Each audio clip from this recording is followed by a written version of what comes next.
चलिए आज एक बहुत ही दिलचस्प आध्यात्मिक संवाद के सार को समझते हैं। ये एक ऐसी बात है जो एक पुरानी दुनिया के खत्म होने और एक नई, बिल्कुल नई दुनिया की सुबह के बारे में बताती है। इस संवाद की शुरुआत ये कह सकते हैं चौंकाने वाले कथन से होती है, पुरानी दुनिया अब खत्म हुई। अब ये एक ऐसा वाक्य है जो सुनते ही मन में सवाल उठाता है ना, कि भाई इसका असली मतलब क्या है। तो दुनिया खत्म हो गई, इसका असल में मतलब क्या है? चलिए इसी को थोड़ा समझते हैं। ये आज के समय का एक तरह से एक डायग्नोसिस है, एक ऐसी दुनिया का हाल जो अपने बिल्कुल आखिरी सबसे गिरे हुए स्टेज पर पहुंच चुकी है। अब इस हालत को समझने के लिए एक बहुत ही खास शब्द है, तमोप्रधान।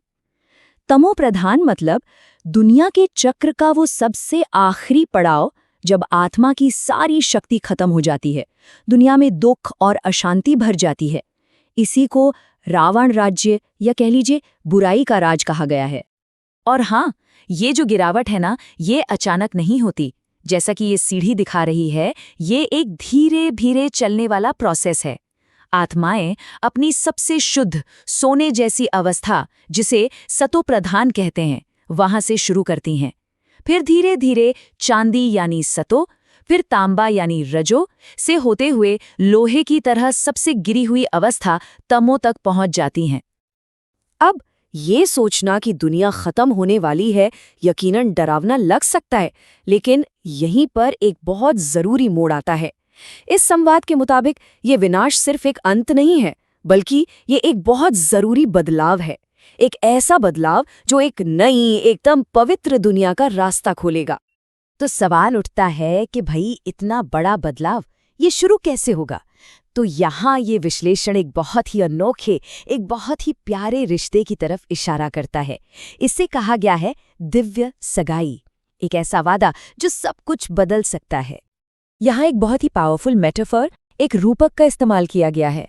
ईश्वर के साथ एक रूहानी सगाई। दुनिया की सगाई, दुनिया के वादे तो टूट भी जाते हैं ना, है ना? लेकिन ये एक ऐसा वादा है जो आत्मा को फिर से दुनिया का मालिक बनाने की ताकत रखता है। और देखिए, जैसे हर सगाई की कुछ शर्तें होती हैं, वैसे ही इसकी भी हैं। पर ये सिर्फ नियम नहीं है, ये गहरी रूहानी कमिटमेंट्स हैं। जैसे पवित्र रहना, अपना ध्यान सिर्फ और सिर्फ एक पिता पर लगाना, उनके दिए ज्ञान को सुनना और ये समझना कि ये रिश्ता किसी छोटी मोटी हस्ती से नहीं, बल्कि उस बेहद के बाप से है।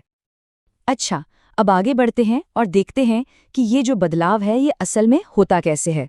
इसका रास्ता एक खास तरह के मानसिक अनुशासन से होकर जाता है, जिसे कहा गया है याद। ये स्लाइड प्रॉब्लम और सॉल्यूशन दोनों को बहुत अच्छे से दिखाती है। देखिए, एक तरफ है एक पटा हुआ मन, कभी पति के ख्याल, कभी दोस्तों रिश्तेदारों के, तो कभी काम की चिंता। मन बस भटकता रहता है। और दूसरी तरफ है एक फोकस्ड मन, जिसकी बुद्धि सिर्फ एक पिता की याद में टिकी है। और इससे जो मिलता है वो है अतीन्द्रिय सुख, मतलब एक ऐसी गहरी शांति, एक ऐसी खुशी जो इन इंद्रियों से परे है। तो इस पूरी मेंटल प्रैक्टिस का जो आखिरी लक्ष्य है वो बिल्कुल साफ है।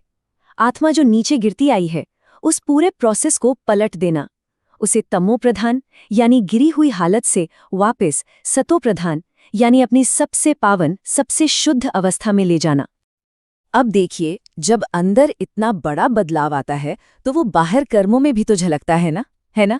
तो अब हम बात करेंगे अंदरूनी बदलाव से उसके बाहरी रूप की, यानी निस्वार्थ सेवा की। यहाँ दो तरह की सेवा में फर्क बताया गया है।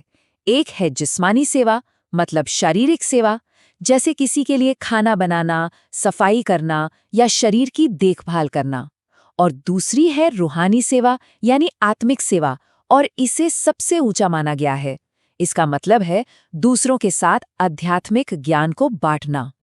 इस सेवा के लिए जो लगन होती है, उसको समझाने के लिए दधीची ऋषि की एक बहुत ही पावरफुल मिसाल दी गई है कि जैसे उन्होंने अपनी हड्डियां तक दान कर दी थी, ठीक वैसे ही जिसे रूहानी सेवा का शौक होता है, वो ज्ञान सुनाए बिना रह ही नहीं सकता।